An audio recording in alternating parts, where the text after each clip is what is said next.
Surgery for pediatric traumatic cataract is a complex procedure that requires careful consideration. Children are at higher risk of retinal tears and have greater tendency to experience inflammation, synecdoche formation, PCO, and ZD.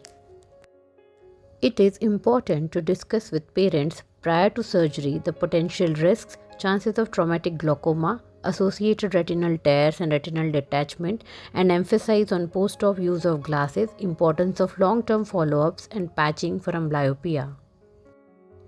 Use of trypan blue dye in a case of traumatic total intumescent cataract is always advisable. There may be a coexisting vitreous hemorrhage and which can hamper the glow which may not be visible. A high molecular weight viscoelastic device is preferred for pediatric cataract surgery. A microrhexis forceps is preferred for doing a capsulorhexis in view of highly elastic and thick anterior capsule. Sometimes the anterior capsule may be thick and calcified, in which cases a microrhexis scissors may be used.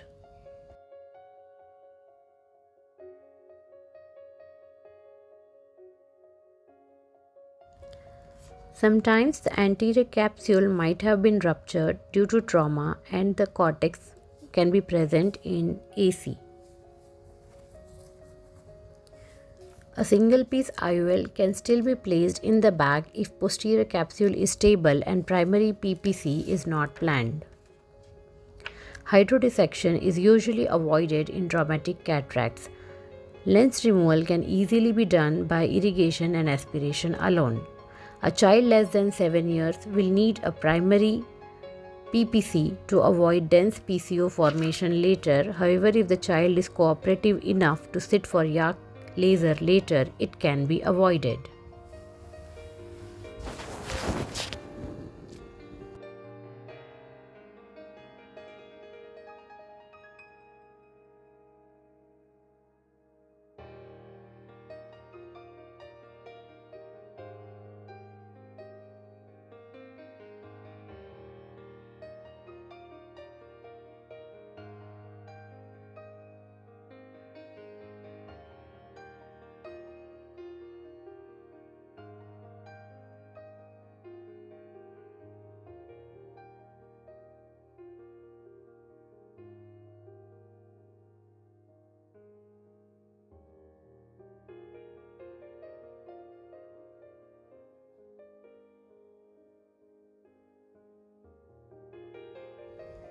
Before proceeding with cataract surgery, especially after a penetrating trauma, it is advisable to wait until the eye has become completely quiet after initial trauma or corneal tear repair.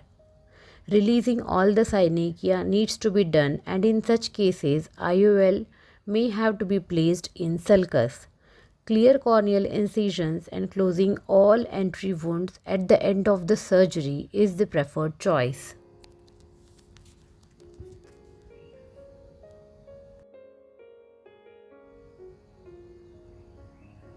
If there is a coexisting zonular dialysis and iridodialysis, a zonular dialysis less than 3 clock hours in such cases with good visibility, an attempt to place IOL in the bag can be made. A monofocal lens in the bag is the lens of choice.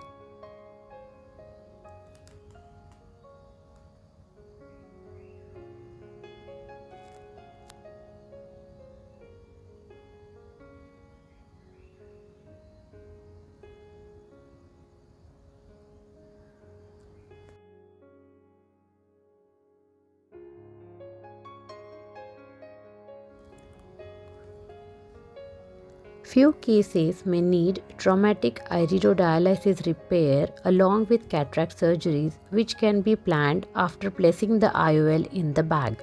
A 10-0 double-armed Prolene suture is used for iridodialysis repair.